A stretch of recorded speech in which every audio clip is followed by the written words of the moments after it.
Alors, bonjour à tous. Aujourd'hui, je vais vous témoigner d'un fragment de mon vécu concernant le thème de la conscience de groupe.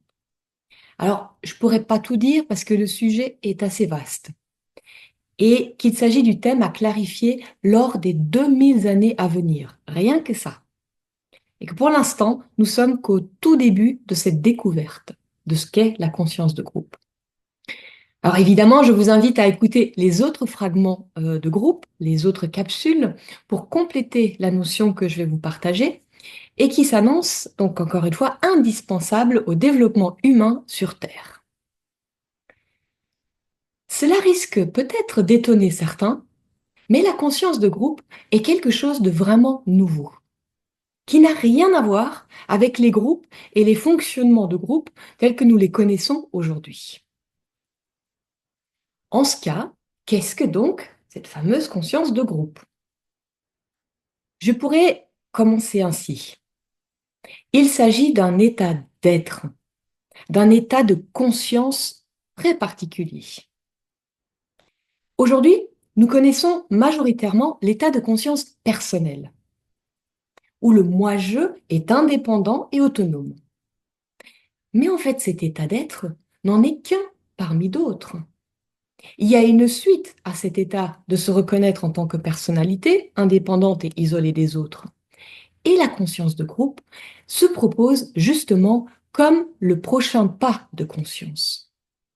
On peut essayer de se le représenter comme si notre conscience commençait à se mettre à vibrer, à s'ouvrir consciemment à une plus grande vie, à une conscience qui inclut toutes les petites consciences et qui se vit et se pense en termes d'unité inséparable mais distinguable. Et à ce moment-là, notre identité, la perception de nous-mêmes, s'ouvre et sort de sa conception limitée et séparée de l'individualité pour commencer à s'unir et à se synchroniser avec un être vivant, mais plus grand et plus inclusif dans sa conscience, tout en restant conscient de ses parties. Il s'agit donc d'un vécu d'inclusivité qui n'est pas un gonflement de la conscience individuelle, mais bien d'un déplacement de conscience, d'un point limité, d'un petit moi, qui se déplace intérieurement et se reconnaît avant toute autre chose comme organe, et non plus uniquement en tant que cellule. Alors, bien sûr, je peux étendre ce concept et continuer d'inscrire l'organe au sein d'un organisme, lui-même en tant qu'organe dans un organisme encore plus grand, et cela reste certainement vrai en théorie, mais un peu lointain et assez inabordable pour ma conscience actuelle. Mais vous voyez bien à quel point mes réactions occupaient tout mon espace intérieur. Toutes ces pensées, issues de mon propre ressenti, de mes réactions à ces dires, ont finalement occulté tout l'espace de ma conscience en moi. Il n'y avait plus que ça qui existait et je n'étais plus du tout avec l'autre. Avec aucun autre d'ailleurs, juste avec moi et mes propres perceptions et mes agacements. Et à un moment donné, j'ai pu le voir. C'est pas très joli. Et j'ai pu dire stop. Stop à cette invasion de mon moi dominateur. Alors effectivement, ça ne se fait pas comme ça, tranquillement, parce qu'un jour j'ai entendu qu'il faut dire stop. Non, c'est le résultat d'une expérience, d'observation, d'une introspection et de méditation qui ont permis de changer mon point de vue et de mon point de vie vers ce point d'existence de groupe en moi. Et c'est là où il y a eu, encore une fois, ce déplacement de mon point d'identification. À partir de ce point, j'ai pu observer calmement, sans jugement, avec un certain détachement pour reconnaître, dans un premier temps, ces réactions comme un indicateur. Donc un indicateur que quelque chose en moi était prêt à évoluer. À partir de là, je n'identifie plus l'autre, ni moi-même, aux réactions, ni aux pensées. Et se dégage alors réellement un vécu où nous sommes ensemble. une sensibilité en tant que groupe dont nous faisons toutes deux, ou même plus élargie, partie. Chouette, vous allez me dire. Mais la conscience de groupe ne s'arrête pas là dans sa proposition. Existe un prochain pas qui consiste à se demander quelle est l'idée à l'origine de cette expression déformée. Finalement, qu'est-ce que cette situation cherche-t-elle à révéler? Qu'est-ce qui se cherche à dire? D'une façon certes encore un peu déformée, mais tout de même, quelle est la proposition d'une nouvelle attitude? Et une nouvelle attitude qui nous concerne. Et pas seulement l'autre, et pas seulement moi. Et là, à ma grande surprise, en faisant ce travail de traduction dans mon intériorité, j'ai découvert une idée. Une idée qui indique la nécessité d'une parole. Une parole qui élève au lieu d'une parole qui accuse. Et que ma propre réactivité témoignait de ce travail en cours. Et du coup, c'est devenu une proposition qui nous concerne en tant qu'humains. J'ai vécu un instant d'enseignement profond. En fait, ce n'était plus seulement un savoir, mais un ressenti, un éprouvé de la parole comme un outil créateur par excellence. Et j'ai pu voir ce qu'on libère par la parole dans le monde. Ce qui m'a invité à observer l'évocation de mes propres paroles. Et, si j'ose dire, en tant que conscience de groupe, donc autrement dit en tant qu'âme, quelles seraient donc les paroles que je prononcerais? Qu'est-ce que je pourrais dire à mon ami qui se plaint? Cela nécessite de retrouver la conscience de l'âme, de devenir conscience de groupe avant de parler. Il ne suffit pas de savoir qu'on est âme, mais de parler depuis l'émotionnel, ça ne marche pas. En fait, il s'agit de dire, à travers de ma bouche, une parole qui traduit un vécu d'ensemble, et ce vécu, il a fait naître une idée. Et cette idée concerne en même temps l'ensemble, tout en prenant en compte la partie, la situation précise qui a amené cette réflexion. Alors, par ce fait, on peut devenir un exemple de comment évoquer, comment pointer ce qui n'est plus ou de ce qui ne semble plus adapté, sans attente précise de l'effet de ma parole. C'est donc toujours une parole qui cherche à indiquer précisément une proposition de conscience, mais sans vouloir changer l'autre, sans vouloir changer l'extérieur. C'est une parole qui éclaire et témoigne d'un possible de l'être, tout en laissant libre l'autre dans ce que cela génère pour lui.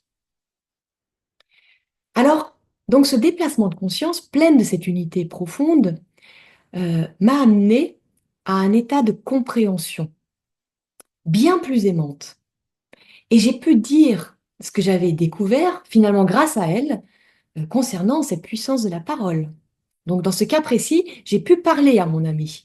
Alors dans d'autres cas, en fonction des personnes et en fonction des situations, des fois c'est le silence qui est le plus approprié. Ce qui n'empêche par ailleurs jamais de faire ce travail intérieur. Donc cette fois-là, j'ai pu prononcer des paroles. Donc, et au lieu de lui témoigner mon agacement, ou en tout cas depuis mon agacement, j'ai pu lui dire qu'à travers son comportement, j'avais moi-même cheminé dans mon intériorité. J'ai pu parler de cette notion de la différence ressentie entre une parole animée par une émotion qui tire en fait presque automatiquement les autres sur ce même plan émotionnel, tout en indiquant que je comprenais l'origine de cette sensation d'impuissance, voire même de la peur de ne pas être respectée, mais que en fait ça servait à rien de le dénoncer émotivement parce que ça n'allait rien changer, bien au contraire, cela, pardon, nous maintenait et maintenait la relation au niveau de cette même agitation émotive, émotionnelle.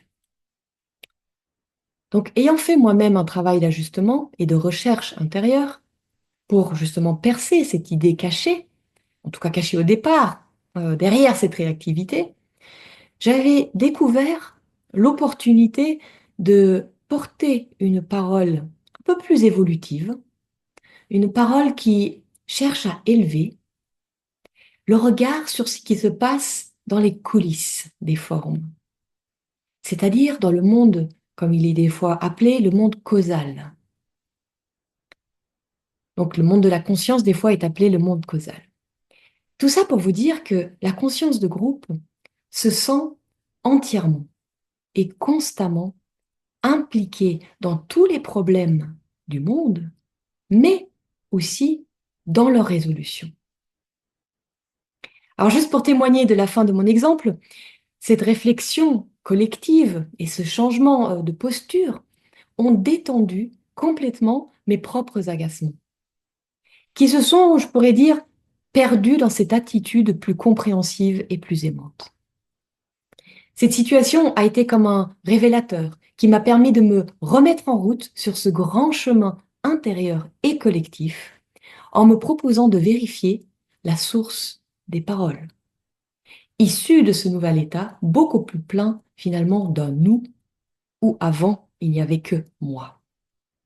Et c'est donc ainsi que s'est manifestée cette proposition partagée d'une parole plus ajustée.